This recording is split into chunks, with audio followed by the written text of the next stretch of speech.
Not recommended for persons under the age of 12. Thank you for flying Cathay Pacific.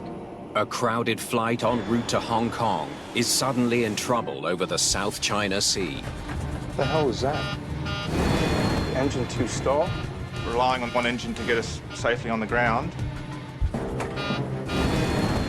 Then the situation gets worse. We now have 2 engines stalled. This is not fair. Approach. Mayday, mayday, mayday. Damn it. The 200-ton jet with 309 passengers is free-falling towards disaster. I felt fear. This cannot be happening. It looks like this aircraft could end up ditching into the water. Unless the captain comes up with a better option.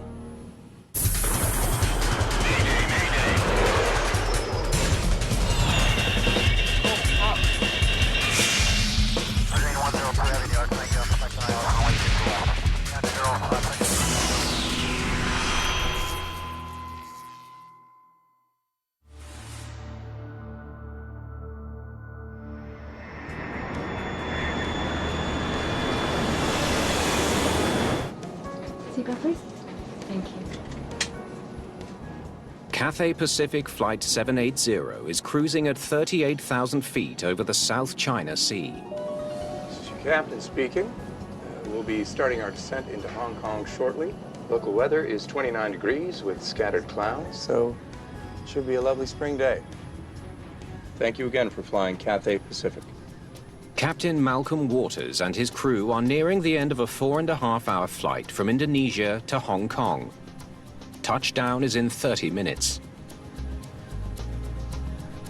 It's a crisp morning, clear skies, light wind. It was a nice day to go flying. It's only the second time Captain Waters and his first officer, David Hayhoe, have flown together. So, how long have you lived in Hong Kong? 12 years. Moved there when I was 23. Waters is one of Cathay Pacific's youngest captains.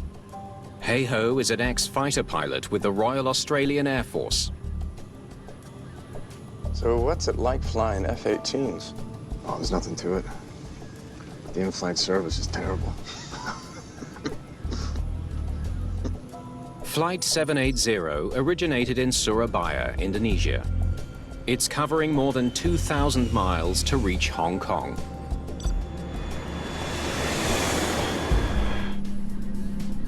The Airbus A330 is powered by 2 Rolls-Royce Trent 700 engines. And every aspect of flight operations is aided by advanced computers. The engineering and complexity that goes into them and the science that presents the information, they're incredible machines. Seatbelts, please. Madeline Avesado is the in-flight service manager responsible for overseeing 10 cabin crew members tending to 309 passengers. We carried out the service and prepared for landing. It was a normal flight. 165 miles from Hong Kong Airport, the Airbus leaves cruising altitude and begins its descent. Airspeed's 295 knots. Rate of descent 700 feet per minute. It's looking good. The aircraft is performing perfectly. And then something goes wrong.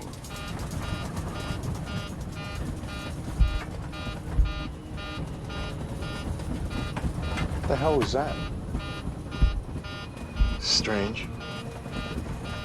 I describe it as a low thumping noise and airframe vibration. So, you know, David and myself kind of looked at each other like that's unusual. The flight computer is alerting the pilots to a problem. Okay, let's see what we got. Engine 2 stall. The plane's monitoring system indicates there's an issue with the right engine, engine number 2.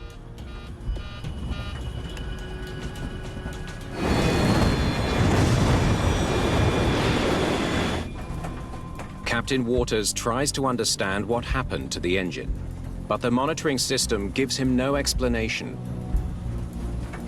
Now, Now, when we were checking the parameters, they were relatively normal. Okay, thrust lever number 2, confirm. Confirm? With no explanation for the incident, Captain Waters reduces power on the engine to idle to protect it from damage. Idle. The lowest possible power level while still keeping it running. It has an immediate effect. The engine noises disappear. That's better. All the symptoms went away. We've got fuel flow, we've got rotation. The bigger concern is that the engine at idle isn't providing any thrust. They must now rely on their other engine to get them to Hong Kong. A single engine approach is not a big deal. We practice it a lot in the simulator. The aircraft are certified to fly on one engine.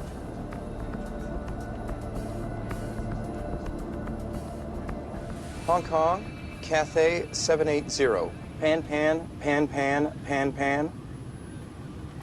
The crew alerts air traffic control of their situation. Pan, pan, pan, pan, pan. Sir, we have a pan-pan call. We declared a pan, which is sort of the first level of urgency. We're operating engine 2 at idle thrust at the moment, but operation's normal apart from that. Cathay 780. Roger your pan. If we could just get priority, thanks. You declare a pan in order to let air traffic control know that we need a bit of help to get us on the ground quickly, and it gives them the authority to push people out of our way and help us achieve that goal. Cathay 780, understood. The controller grants the request. We have a pan-pan call from an incoming flight. Please put emergency services on standby.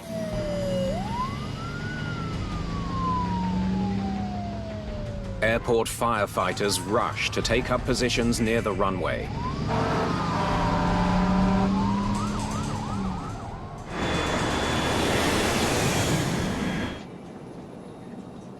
Flight 780 is 115 miles from Hong Kong Airport. The plane will be on the ground in 22 minutes. In preparation for landing, please stow tray tables and return your seats to the upright position. Matt's here. It's not normal for captains to call during a pre-landing announcement by the in-flight service manager. Matt, we're having a problem with engine number 2. I need you to keep an eye on it from the cabin. Roger. He requested to check the engine number 2 if there's something unusual or if you can smell any smoke. I checked the engine and it was pretty normal, nothing unusual going on.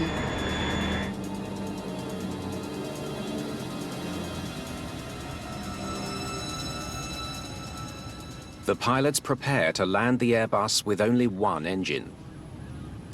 I'll take the landing. Understood. You have control.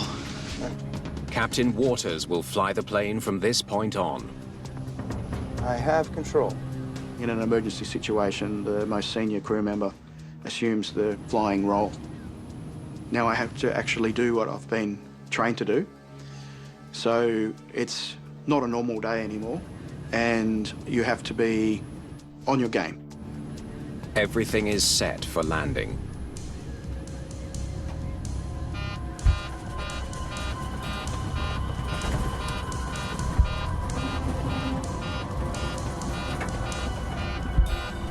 Engine 1 stall. Engine 1 stall confirmed. It's the last thing they want to hear. The monitoring system confirms their worst fears. They have just lost their other engine, the one they were relying on to get the plane to Hong Kong. We now have 2 engines stalled. This is not fair. The crew of Cathay Pacific Flight 780 is facing the loss of their one remaining engine. We were relying on this one engine to get us safely on the ground, and now it had exactly the same symptoms and noises and sounds as the other engine. If they can't get it back up and running, the plane is headed for an unimaginable disaster. Engine 1 to idle. The monitoring system tells the crew to put the malfunctioning engine number 1 into idle.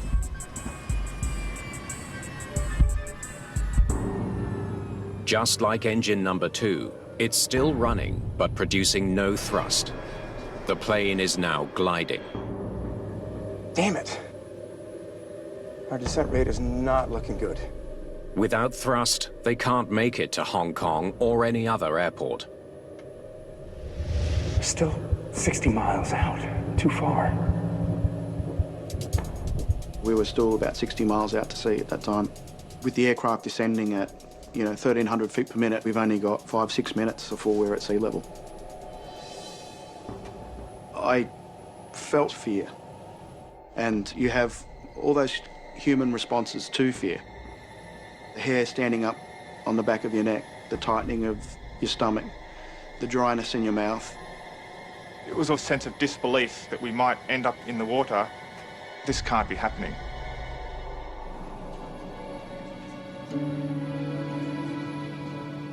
Though the cabin is now quieter than normal, passengers have no idea about the danger they face.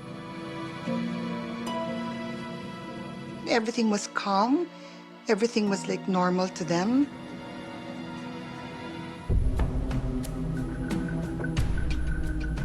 There's an initial moment of that shock and how are we going to start overcoming this problem? Without the power to make it to Hong Kong, the pilots now face an emergency landing or ditching in the South China Sea. What do you think? I'll start the ditching checklist. Good idea. I suggested carrying out a checklist procedure to prepare the aircraft for the correct configuration for the ditching itself.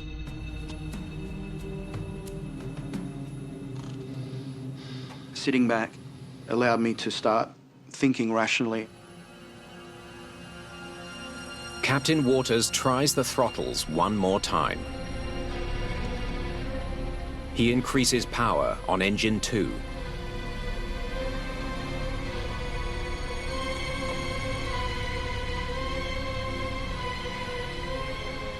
Then 1. Nothing happens. The engines just are not responding at all. They're just remaining at idle. Damn it! I'm calling a mayday. Do it. Approach. Mayday, mayday, mayday. Cathay 780 had engine 1 stall and engine 2 stall. The first officer puts out a more urgent distress call. Currently, we require a lower descent. We're extending our glide and trying for relights. Cathay 780 descend to 3,000 feet. Putting the mayday call out over the radio, you really feel that something serious is going on. You can tell in the voice that comes back to you that it gets everyone's attention because it's not a word that you hear all the time. Restarting number 2. Ram air turbine on. In between the ditching checklist itself, Engine 2, select ignition. my approach was, let's try and restart the engines because we're going to be in no worse a situation than we are now. No response. You're still at idle. Now the pilots contemplate their options for ditching. The previous year, a US Airways Airbus landed on the Hudson River in New York without a single casualty. Captain Chesley Sully Sullenberger became an instant hero. The Sully incident had been the first successful ditching, really, of an airliner, and to show that it could be done. But as they drop towards the South China Sea, the crew of Flight 780 are facing far more treacherous conditions. Big swells. The South China Sea is not the Hudson River. The sea looked very rough. It was a lot of white caps. The swells would be 1 to 2 meters. I felt that our engines had acted as 2 big scoops, and we pitched the aircraft down quite violently, and that would probably result in us, cartwheeling and breaking apart. This cannot be happening. Both pilots know they're running out of time. We are reaching the limit of what Earth can cope with. everything we do has a devastating impact on our planet.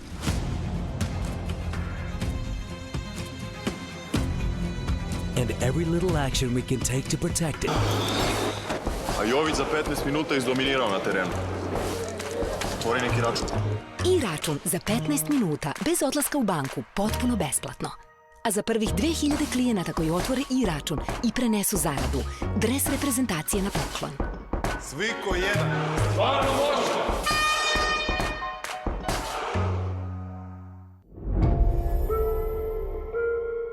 Imagine the biggest and greenest airship in flight. Impossible? Moving the largest glass and steel aqueduct? Still impossible? Or even building one of the longest tunnels in the world? Nothing is impossible. I'm here to show you how some of the world's most impossible builds are made possible. The brand new series, Building Impossible with Daniel Asheville on National Geographic. Not recommended for persons under the age of 12. Cathay Pacific Flight 780 now has 2 unresponsive engines. Passengers on board are unaware how close they are to disaster, just minutes from pitching in the South China Sea. Captain Waters takes manual control of the aircraft to ensure the safest water landing possible. Turning off flight director. Flying by hand now. Roger that. So I start maneuvering the aircraft to keep it clear of clouds so that I can see the ocean and start to make an idea of where I'm going to put the aircraft.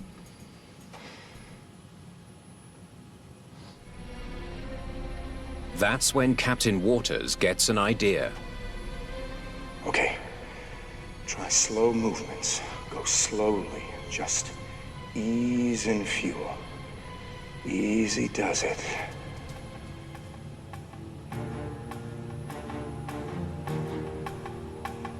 I could see Malcolm manipulating the thrust lever for engine 1.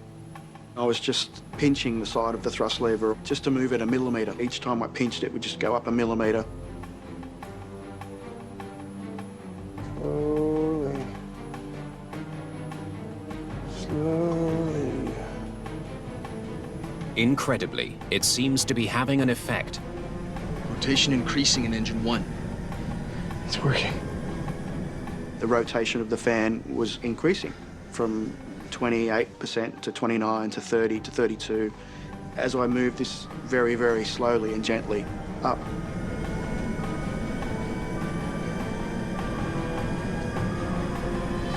Now let's see how far we can get. He wonders if he can get the engine to full power. I eased the thrust lever up a little bit more.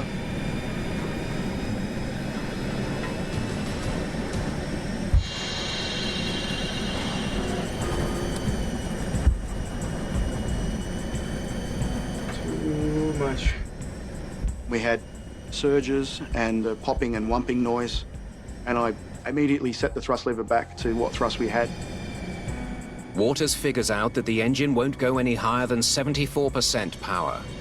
74%. That'll have to do. We got a thrust setting that resulted in us being able to fly level.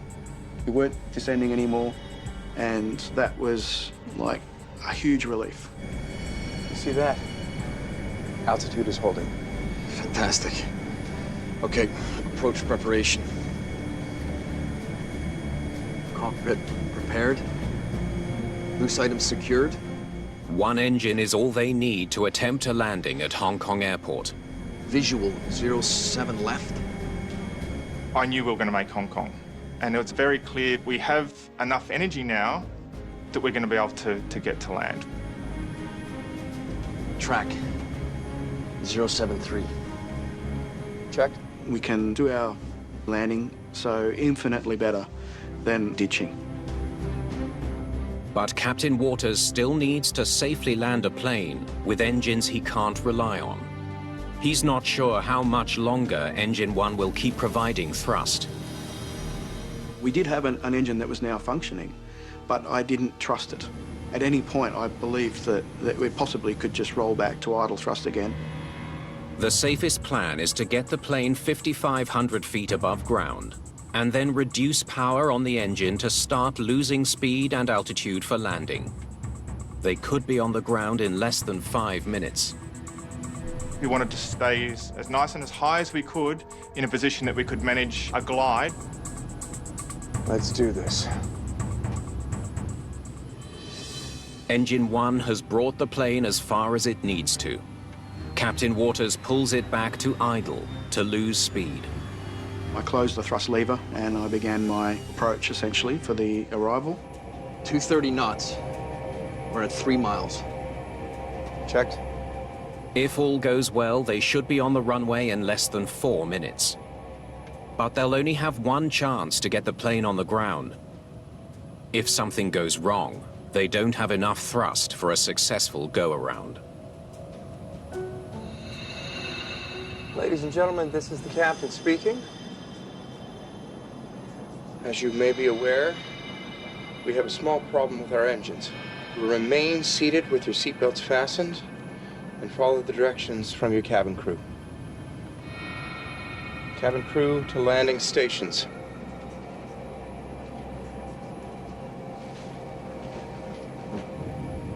Okay, flaps 1. Thanks. Okay, flaps 1. Gear down. Gear down. The crew deploy flaps and landing gear to prepare for landing. There's only 5 miles to go. Cathay 780. Do you have the airfield in sight? Cathay 780. Affirm. Hong Kong Airport has 2 parallel runways. It's built on an island west of the city. Cathay 780. We have both runways available for your approach. The crew is cleared to land on either runway. The Airbus turns onto its final approach to Hong Kong Airport. Captain Waters is confident he can get the plane on the ground safely. Auto brake. Low. Final items. Okay. They're a minute from touchdown.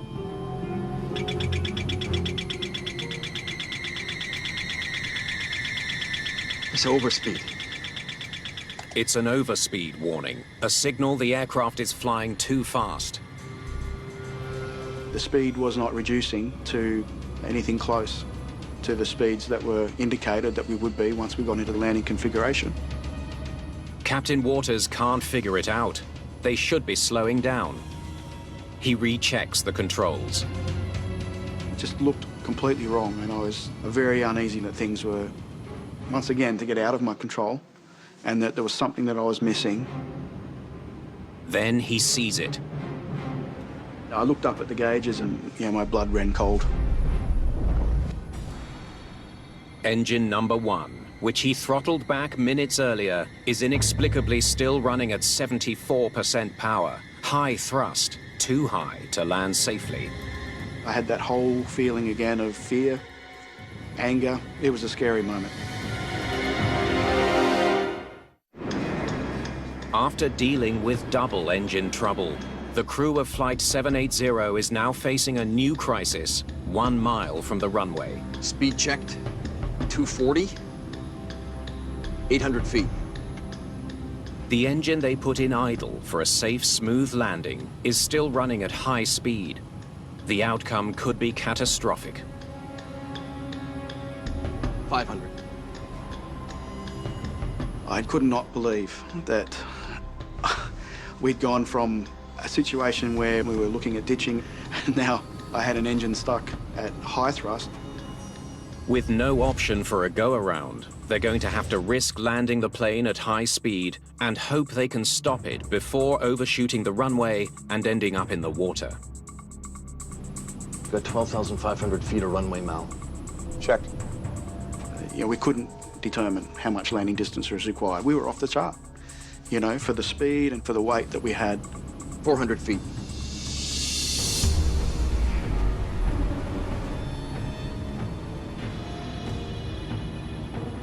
The longer we prolong this, the more unknown things are happening. It was our one chance to get this on the ground, and we had to make the best go at it. Too low, terrain.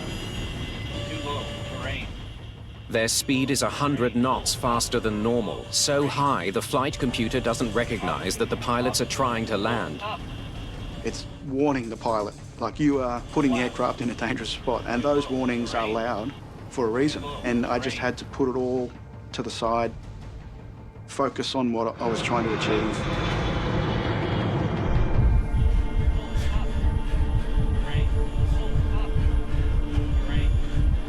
Disregard that.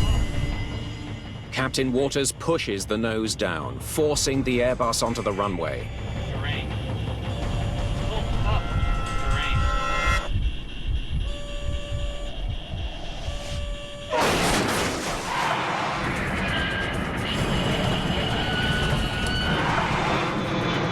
The aircraft did not want to land, and I remember thinking, wow, this is it, because it was very violent. I thought we're going to crash into bits and pieces. Brace. I managed to keep that wing up high enough that I just grazed the surface of the runway, and I got it back under control. We're down. Finally, the aircraft is firmly on the ground. Full reverse. The crew deploys reverse thrust on the engines to slow the Airbus down while applying full braking power. Immediately, I just step on the brakes, hold them, toe brakes to the floor. No number 2 reverse. No decel. But with only one partially functioning engine, they only have one thrust reverser. They could still overshoot the runway. I still didn't think we would stop by the end. The Airbus is getting close to the end of the runway. I could judge the deceleration rate was such that, I started to get a glimmer of like, man, I think we really, we could do this.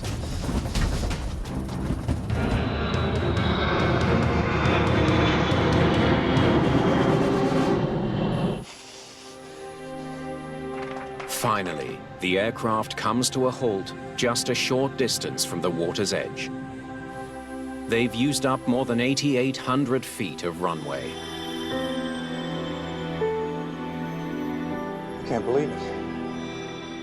We made it. Nice one. Once the aircraft did stop, there's a look of what the hell just happened. It was just this humongous relief. You're so happy that, we were going to go home and see our families.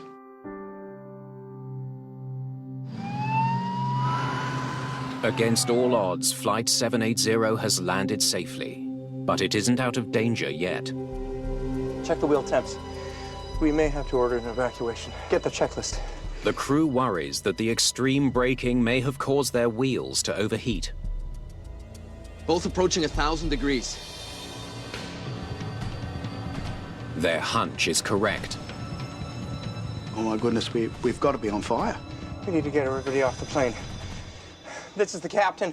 Evacuate, evacuate, evacuate. Come this way, leave everything behind.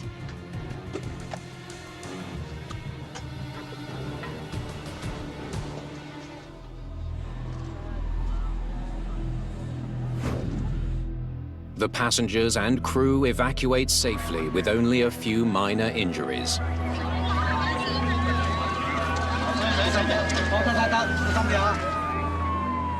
Once I was standing on the ground, I turned around and looked at the aeroplane, and it was like a scene from a Hollywood movie. The steam and smoke coming off the fire services were dousing the wheels, and paramedics are turning up. People are being helped away from the bottom of slides.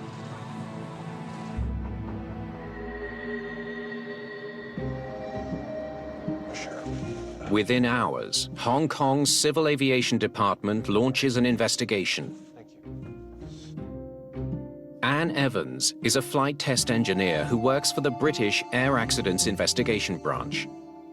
She's been invited to take part in the investigation, in part because the Airbus's Trent 700 engines were made by British company Rolls-Royce. This Trent 700 is a very common engine fitted to a lot of aeroplanes all over the world. So if there's an engineering problem with a particular design, then we want to find that quickly. Here's what we know. The engines on Flight 780 failed to respond to throttle commands. Investigators meet to discuss the few clues they have. It's odd that both engines stalled. They're struck by the fact that the same malfunction affected both engines, one after the other. It's very rare to have two systems fail at the same time, given the level of redundancy and reliability that's built into the engines. It suggests the cause may not be the engines themselves. Critical systems like that don't fail simultaneously.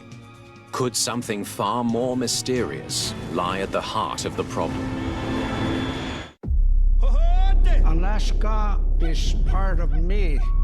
These things that you learn are not yours. We have to bring all of our young people to the future. This is tough country. I don't know who we'd be without what our ancestors taught us. I don't want that tradition to end and die with me. A good day to be Indigenous. Brand new Life Below Zero First Alaskans on National Geographic.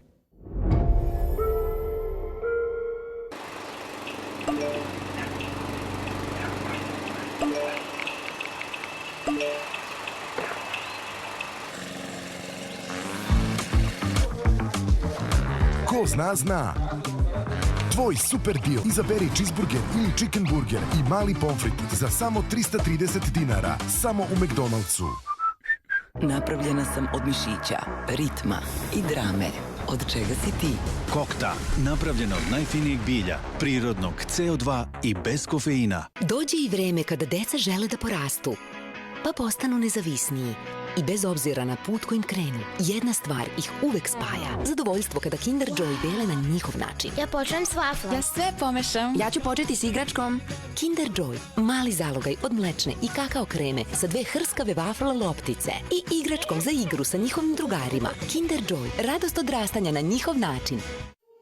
Dehidrirana koža. Mojoj osjetljivoj koži je potrebna hijaluronska kiselina. Miksa Hialurogel Serum. Formulisan pod medicinskim nadzorom. Sa hijaluronskom kiselinom i pantenolom. Momentalno umiruje i hidrira 24 sata. Testiran na osjetljivoj koži. Naša najviša koncentracija hijaluronske kiseline za osjetljivu kožu. Miksa. Šta biste sve učinili da uklonite neprijatne mirise i sačuvate svežinu u svom domu? Postoji jednostavniji način da postignete ono što želite. Novi Airwick Active Fresh, naš prvi bez aerosola i najbolji do sada automatski raspršivač, obogaćen prirodnim esencijalnim uljima, čak do 70 dana predivne svežine. Dašak svežine koju daje Airwick. Let the games begin. I gotta get ready. I'm ready. I want to be the best. Nothing really else matters. Woman versus beast. I'm coming to play. Woo! #1, baby. Let's go. Risk equals reward. Who's the goat boat now, baby? Bah! Isn't that what a goat does, or is that a sheep? The new season of Wicked Tuna on National Geographic. Not recommended for persons under the age of 12.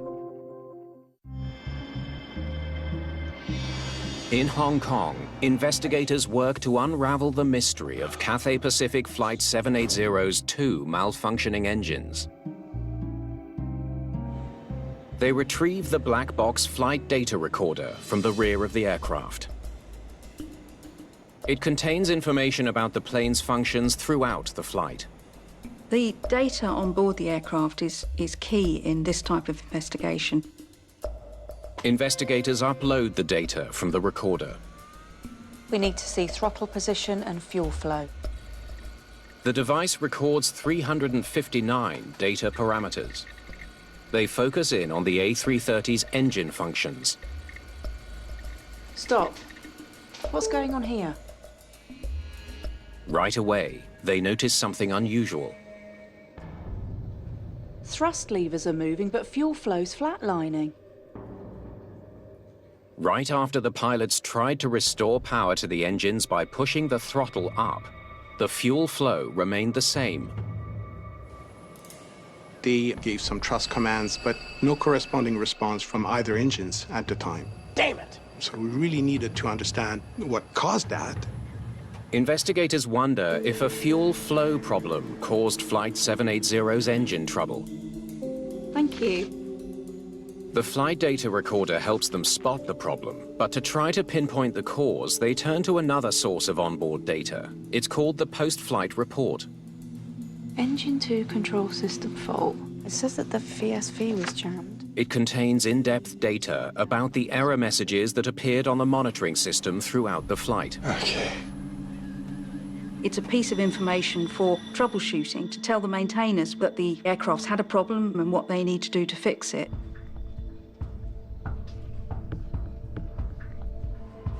Something was retarding the valve. Anne Evans discovers that early in the flight, the computers detected a problem in a key part of the fuel system called the main metering valve.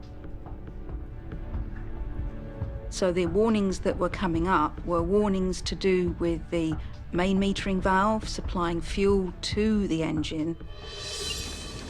The main metering valve is made up of a piston that slides within a cylinder. When pilots move the thrust levers, it increases or decreases the flow of fuel to the A330's turbofan engines. That valve wasn't moving, it wasn't able to respond to the commands. To better understand why the metering valve malfunctioned, investigators send it to Rolls-Royce for analysis. We have the best expertise about to strip those components here in the UK, and we'd cut the outer sleeve of the metering valve in half to see what was inside the metering valve. After cutting open the valve to study it, That's not normal, is it? they find something they've never seen before. A strange white substance coating the walls of the valve. What we saw seemed like very, very fine powder, even finer than caster sugar, very, very small particles. Technicians examined the white powder under an electron microscope.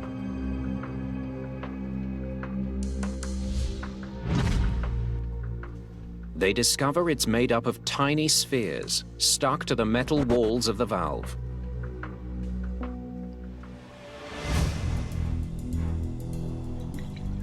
Investigators dig deeper to see if the powder can be found in other parts of the fuel system.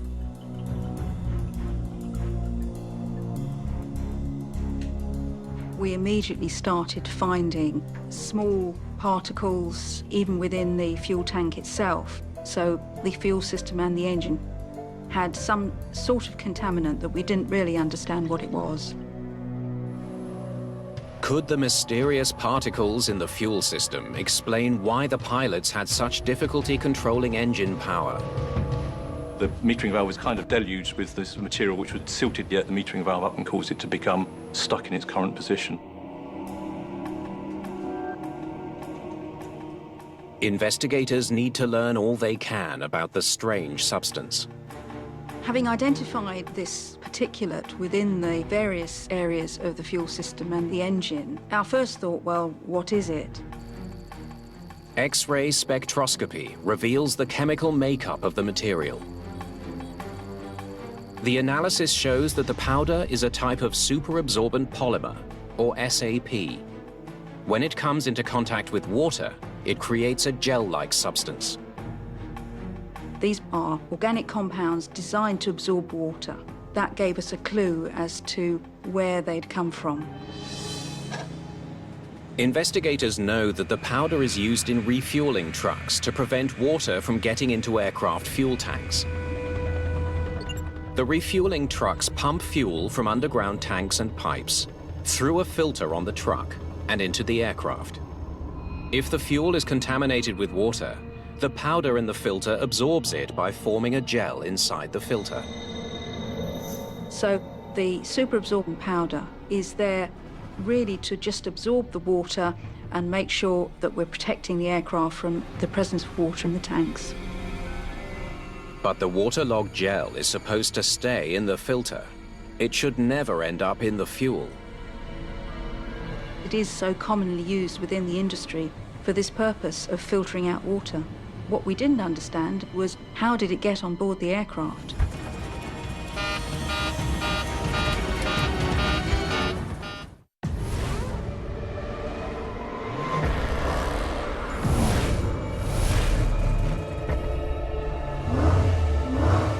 Lines.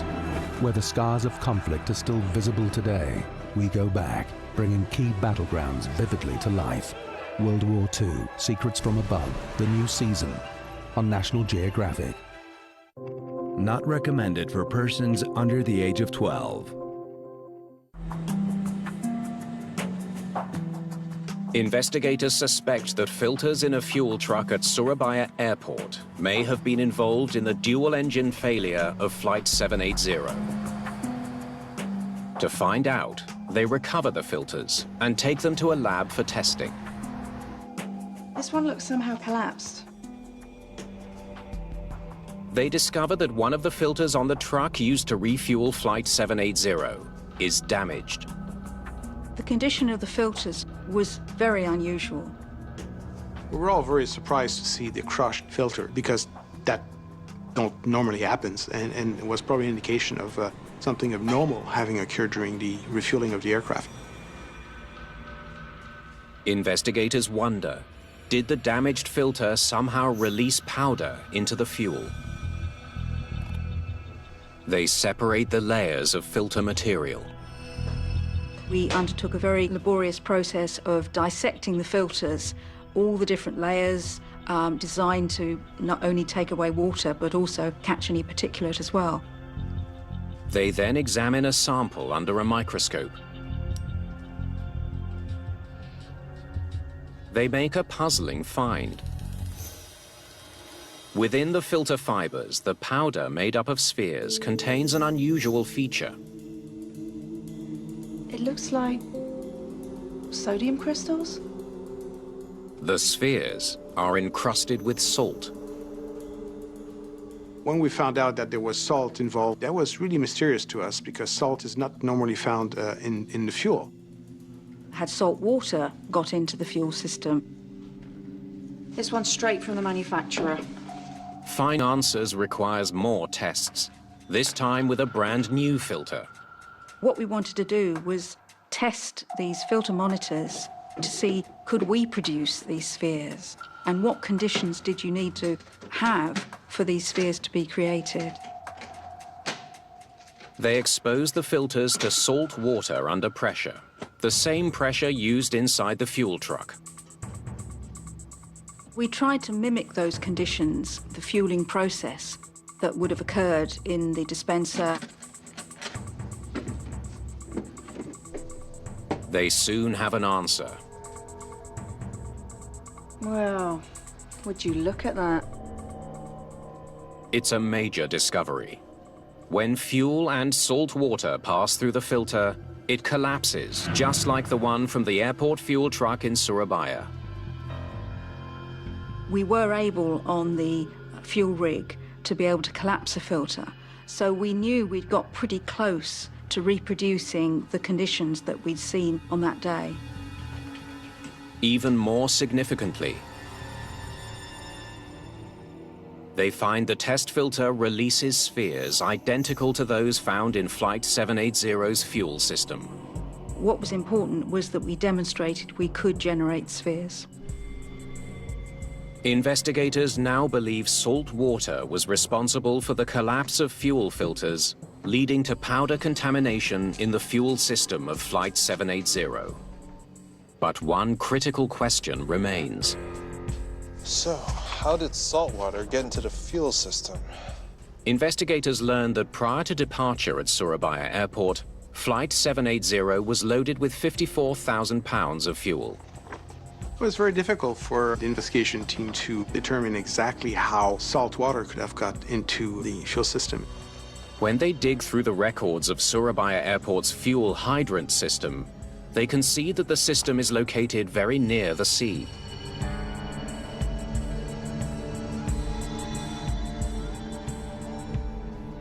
March 2010.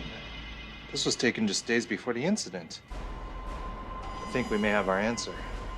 They discover that the underground hydrant system that stores and supplies fuel to the pump truck was recently upgraded. During construction, the fuel pipes had been opened up and possibly exposed to groundwater. There had been construction work on the hydrants, and the investigation team highly suspected that would have been an opportunity for salt water to come into the hydrant system. If then the pipes are not flushed sufficiently, then that salt water could still be present when you start refueling aircraft. Investigators now believe they know what happened to Cathay Pacific Flight 780. The underground fuel supply, contaminated with salt water, broke down a filter, releasing a powder into the fuel. The powder jammed the metering valves, preventing enough fuel from reaching the engines.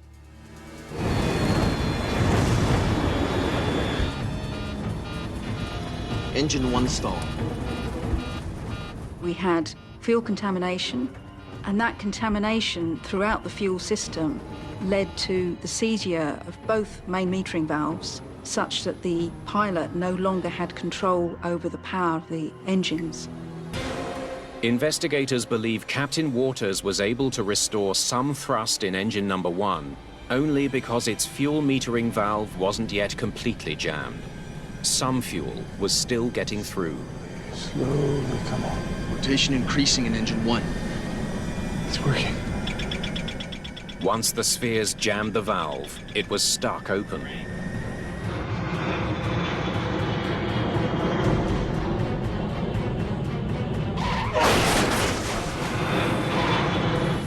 Brace.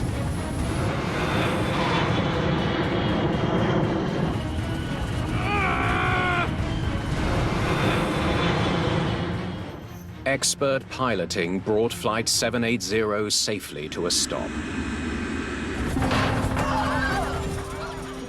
Can't believe it. Nice one. I think the crew did a great job. It's not an emergency that's trained for. We can be very thankful to the crew. They behaved in a very professional manner, and they have our admiration. Since the accident, there have been efforts to improve the regulation of aviation fuel handling and storage. The company that manufactures the filters has redesigned them to prevent collapse and powder contamination. For their outstanding courage and skill, Malcolm Waters and David Hayhoe were given the highest honor in civil aviation, the Polaris Award. It was very special to be given the award. It was an incredible honor. It was the Federation of Air Pilots that awarded that award. So when, your fellow pilots, you say, job well done, we really think that, you pulled it off. So, yeah, very humbled and honored.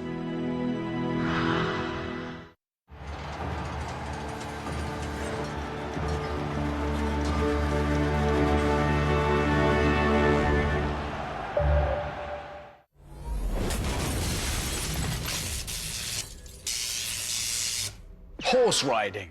Ancient, noble, majestic even. I love it. I could watch it all day. But why anyone would actually want to do it, I've no idea. Is that because just getting on can be dangerous?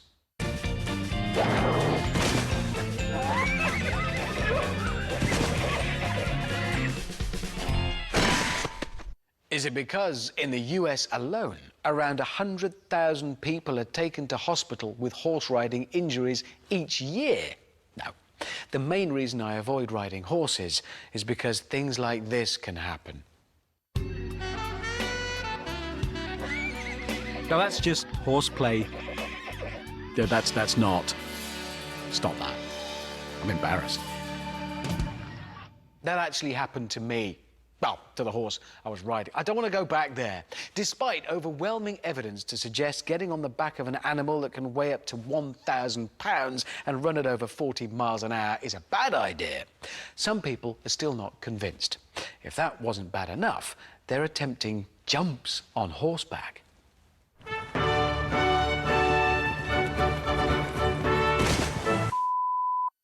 A partial success at best, and a complete misunderstanding of the science of parabolas. A horse's jump involves three main phases: the takeoff, suspension when the horse and rider are in the air, and landing. These three phases combine to make the jump parabolic. That's basically its upward and downward path. For a perfect jump, the apex or high point of the parabola must be directly above the fence or obstacle. In a nutshell, the takeoff needs to be perfectly timed. So, shall we see some riders and horses getting it just right? Hang on, where's the fun in that? Too early a takeoff, and there's no chance of reaching the apex of the parabola at the right point, and no chance of looking remotely cool.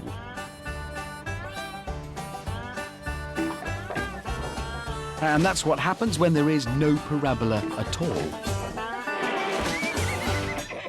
Of course, it's not just early takeoff that results in incorrect parabolas. Ooh, you all right? Taking off too late can result in an embarrassing failure to clear even the tiniest of fences. And we can't always blame the rider. This equine rebel reckons he's got it licked, but takes off far too late. Clearly hasn't read his science books, largely because horses can't actually read.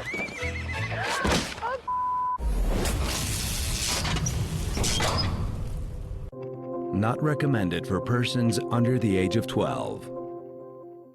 On this episode of Banged Up Abroad. I think family should be there for you at all times. Well, that's what I thought, at least. A father traps his own son in a cocaine trafficking ring. After our experience in Peru, nothing was the same. Everything happened really fast. At this point, it's survival. Look! To kill him was the only solution. And a young dancer duped into transporting heroin. All I wanted was someone to show me love and show me affection. Oh my God! He made me feel more mature. You're special. I don't have any money. I still really didn't know him. Do you know what this is? I'm not like these other people. This is not time for discussion, Natasha. I don't believe you! I'm innocent. Why are you here? Now I had to fight not only for myself, but I had to fight for my child.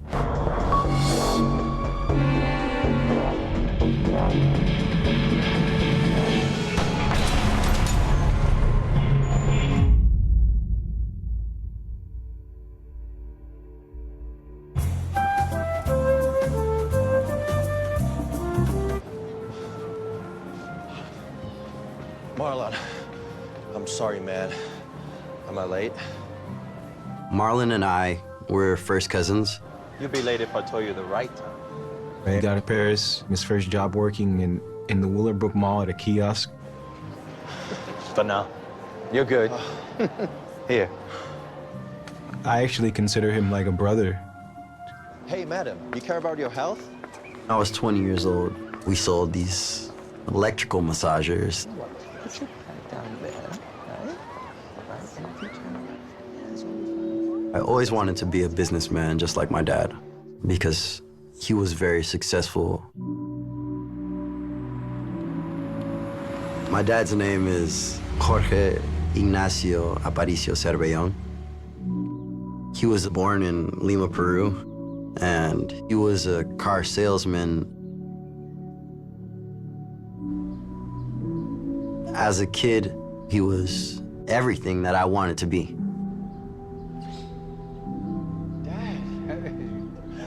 But I never really had a life. with my mom and my dad together. They separated when I was about 2 months old. That's my boy. Good. Hey, you've grown so much.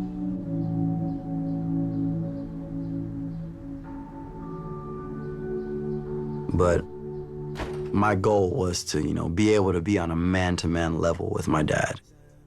This has been great around here. I sold a lot of cars. One day, I get a Skype from my dad in Peru. He lived there with his new wife, Anita. Him and her had a son called Maximo. I hear you finally got your act together. Yeah, I mean, I got my first necktie and everything. He told me, hey, I have this project working. I'm opening a car wash. It's gonna be American-style, premium service, and I want you and Marlon to come down and manage it for me. Of course, under my supervision. And I told him, wow, really? It sounds like a good business opportunity, but it's so far from home. So? That's why we need to go. What, you want to work in the mall your whole entire life? No, man. Marlon was like, this is our break, This is what we need to do. We have to do it. I was really excited just to start a business with my cousin. So I'm like, all right, I'm gonna do it. Let's do it.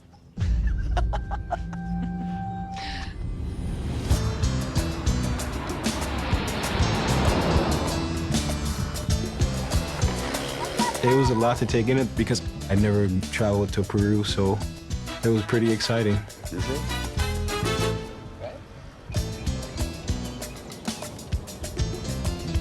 We get to George's house, and it's another complete change of scenery. It's up in the mountains. It was like, oh my God, look at this house. The house was beautiful. From what I could see, he was doing very well at what he was doing. Check the view, girl.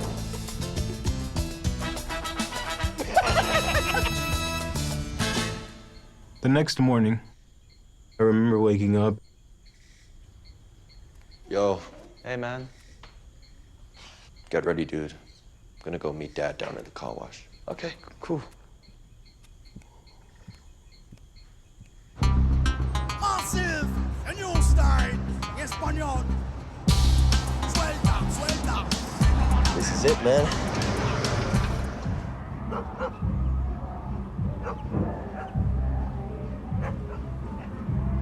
I see George for the first time after years. Marlon, you're here. Welcome. Grown up a lot. Wow, 2 big men. That's exactly what I need for this business to be a success. Come on, let me show you around. Whenever I saw George, I was always very impressed by his presence. So I know that it doesn't look like much outside, but the car wash is just the beginning. I have big plans for this whole neighborhood. It wasn't strange for my dad to open a business there because that's where he grew up. Hold on a second, excuse me. Okay, I'll call you right back. This is Victor, my business partner. This is my boy, and this is my nephew. Victor was George's right-hand man. Victor's gonna be coming around to check the accounts. You don't worry about that, you just make me the money, right?